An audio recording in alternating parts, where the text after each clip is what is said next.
Club Junta, building better Africa. Mulibwanji ya Malawi masanano lero pa 24 April 2025. Lero tu ndiye nkhani ija yakanga kuti yatambasulidwa bwinobwino yokhuzana ndi katundu amene akulowa kapena kutuluka mu dziko la Tanzania. Apapatu kwa lero lino akuluakulu kapena kuti akunduna wa za ulimi nafotokozapo nena kuti iwowa sakututumuka nkomwe angakhale Tanzania yabana nena kuti chimanga chimene Malawi inagulapo kale mu dziko la Tanzania kuti chizathandizire mdziko lino pa nkhani ya njala, chimanga chimenechi Malawi sawerengere kuti chibwera. Okay, apa pano ndi tinene kuti ndi chifukwa chani Tanzania ikukamba zimenezi. Okay, nawonso akufotokoza nena kuti iwo sakututumuka angakhale akuletsa kuti katundu ongodusa ngakhale akupita dziko lina koma akudusira mu dziko la Tanzania sakuloledwa kudusira mdziko mwawo, asake njira zina zodusira kaya kupita dziko lanji koma ngati akudusira mdziko la Tanzania asadusiremo, apeze njira zina zodusira. Okay, ndiso katundu wina aliyense wochoka ku dziko lina kupita ku Malawi kudusira mu dziko la Tanzania ameneyo sakuloledwa kufika ku Malawi. Tanzania yatseka moteromo. Guys, apa wafunika kuti tipaonesese bwinobwino pali phindu kuletsa katundu aliyense kuchoka mdziko limene makamaka katundu wa zakumunda kuchoka mu dziko la Tanzania kapena kuchoka maiko ina kubwera ku Malawi, komanso pakhozanso kukhala chiopsezo side ina. Okay, mwina koyamba ndifotokoze kuipa kumene kungachitike. Ngati panopa alimi ambiri anthochi mu dziko mwathu muno nthochi zawo sizinafikepo dyeka ayi, zikadali m'minda. Motero madalirano anzathu mavenda amene akhala kugula ndi kumagulitsa nthochi Malawi muno amadalira kuchoka ndi nthochi ku Tanzania kale maiko ena kudusira mu Tanzania ndifika naso Malawi kuno. Tunena pano katundu ambiri akuonongeka. So anthu alimi amene ali ndi katundu wawo mu Tanzania amora madalira Malawi pamene uponde kuti business yawo yaima, iwo atsekeredwa sakuyeneranso kugulisa ku Malawi kuno. Ndiye kuli anthu ena onena kuti sangalephere. I'm very sure kuti alipo anthu ena onena anagula kale katundu kuchokera mu Tanzania mo kapena mu dziko lina kuwerenga kuti adusisa ku Malawi katundu yafike ku adusira Tanzania katundu afike ku Malawi. Ndiye kuti pamene wopoza wavuta basi zinthu zawo siziyenda bwino. Okay, ndiye kuti tuoneso pano ubwino umene ungachitike mulimi una aliyense amene amalima ndithu mwachitsanzo mulimi wa chimanga apapa ndiye kuti akhala osangalala kapena kuti mavenda achimanga akhala osangalala. Ndiye kuti katundu amene ankachoka ku Tanzania amazagulisidwa kunoko ngati chimangacho anzathu amene ankalima soya kumachoka naye ku Tanzania ubwera umazagulisa kunoko. Ndiye kuti amene popo ya afanayo wina aliyense amene akulimira Malawi munomo chimanga, soya, ntedza, anthu amene apindula kwambiri. Ndeno pali mavenda ena mwa iwo mwa mavendawo ndinawo napo, I don't mean kuti ndikuwadziwa koma nawo napo ndithu mavenda ochoka ku Tanzania ubwera ku Malawi kunoko mazagula ntedza. Anthu amene ndithu zimawapindulira ndipo amachita kunena kuti ku Malawi katundu ndochipa kwambiri makamaka pangani antedzawo. Iwo amagula ndikupitisa ku Tanzania kuchoka kuunza mafuta nkuchoka so Tanzania amazatigulisa kunoko. So pamene zateremu mene zapanga chonchimu ndiye kuti mavenda amene afanayo, okay, afanayo katundu yakhali munomo, ndipo onse amene akhala kugula ndikugulisa ntedza Malawi muno akhala kupindula chifukwa katundu akhala munomo. Ndiye apa kwatsekudwa kampani imene kukonza mafuta ophikira ndipo ukonzera katundu wake olimidwa Malawi muno.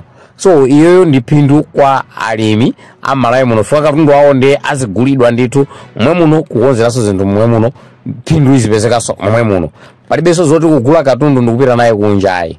Okay, ndeno phindu lake ndiye limene lomwe ningathe kufotokoza pakali pano komabe pali anthu ena onena kuti tikazitengera ndale zinthuzi ndizolakwika, koma tikazitengerano zano mbobo zinthu zili bwino, chifukwa ndiye kuti chakudya chomwe moti chakudya chimapezeka kuti chikupita ku Zambia, Tanzania, zinthu zonse zichitikanso. I remember last year kuna zatuluka news ina yake yo madandaula anzatu otsutsa boma akudandaula onena kuti katundu akuchoka ku Malawi kuno akupita ku Zambia, akupita ku Tanzania, boma ikungoyang'anira zimenezi. So now pamene abanamu akuti katundu asamalowe kapena kutuluka Malawi muno kupita ku Tanzania, apapaso ndikumvaso tsaboma aja nkadandaula aja ayambaso kudandaula andale notunde mmatisoweresa. Chifukwa mucha madandaula kuti katundu akutuluka Malawi muno kupita maiko kunja and boma sikukhwimisa chitetezo iyayi, chakudya chikuchoka kunoko kupita so ku Tanzania kena kuti zachiguleso. Ndeno pamene papa kweni mufuna kutandaza chani ukukurunde kufuna kupusisanawo, chifukwa mwakhala mukudandaula. So nawo palibenso zodandaula iyayi, zinthu zili bwino. Ndi pamene mukuyenera kusangalala kuti zinthu zichaza konzedwa, zinthu ziyenda bwino. Okay, so izi sizoyenera kudandaula kwa inuyo anzathu amene mwakhala mukuti falitsira nkhani na kuti katundu akuchoka kunoko kupita ku Tanzania, ndipo tizapezeka kuti kuvutika ndi njala chifukwa choti katundu monga chimanga, ntedza, nyemba, makamaka nyemba za soyazi zikuchoka kunoko kupita so ku Tanzania, motero Malawi ivutika. Nde pano mukudandaula chani, mukulira chani? Guys, pali nkhani zina tiye serious, musamatisewerese ifeyo anthu anu amene timakutsatirani chifukwa chokukondani osati ngokutsatirani mwachisawawa iyayi. Okay, tamatipasani nkhanizo mukudziona kuti nkhani iyi ndiyomveka kobwino, very sanga osati lero mutuza zina mawa mutuza zina basi kumati tembenuza tasandukano ngati basi chiwaya cha nteza basi manguti tembenuza amene mukufunira, zomwe zizolakwika kwambiri.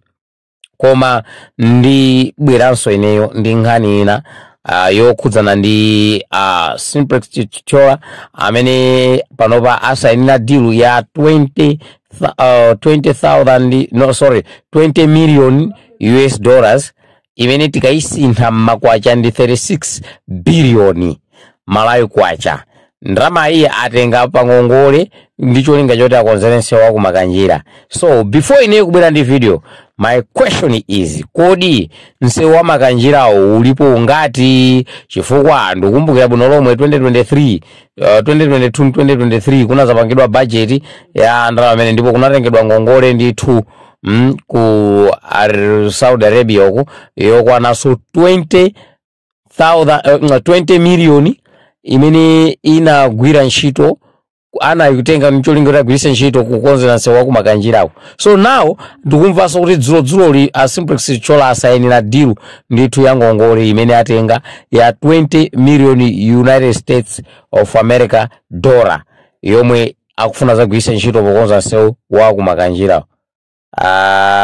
Makanjira kumene koko mupanga chibwana kwambiri. So ndibweranso ndithu nkhani imene iyi tizukute bwinobwino, koma ndisanabwere naye ndikufunika nditolere information yonse yokwanira, tifukule bwinobwino kuchokera mu chaka chimene anadya ndrama ayo mpaka anakufikira dzuloli kuti asainiranso deal ina.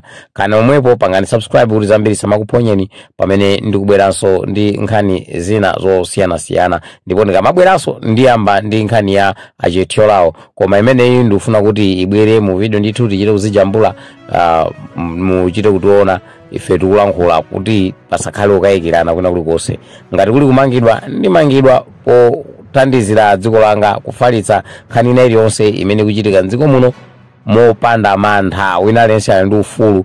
And ngati izi zikuchitika mosayenerera tikuyenera ndithu tizibwerese poyera, anthu azidziwa kuti dziko likuyenda bwanji, likuola bwanji. Zili ndinu kukandisumira kunimanga, koma ine sinzaleka ndipo tizapitirizabe angakhale boma litasintha. Imene ingabwiriru ngati idzapangenso zinthu zosalongosoka tizalankhulabe. Zikomo kwambiri kana omwe pamene tikukonza maprogramu ena. Tsatsani malonda anu pa machanelo awa. Makosana with 100 plus subscribers. BS Malawi with 100 plus subscribers. Hot 265 with 90,000 plus subscribers. Sam Mavita with 100 plus subscribers. AMTV Malawi with 50k plus subscribers. Malawi Trends TV with 50k plus subscribers. Dreams Media with 20k plus subscribers. Mpongwe Bongwe with 80k plus subscribers. Club Junta with 40k subscribers. Komanso Umata Daily with 10k plus subscribers. Ndipo mutakulebeza kudzera pa Malawian YouTubers Association Maya. Utenga wanu udzafikira anthu oposaposa 500,000 pa tsiku. Tilumikizeni kudzera pa email iyi officialmaya265@gmail.com.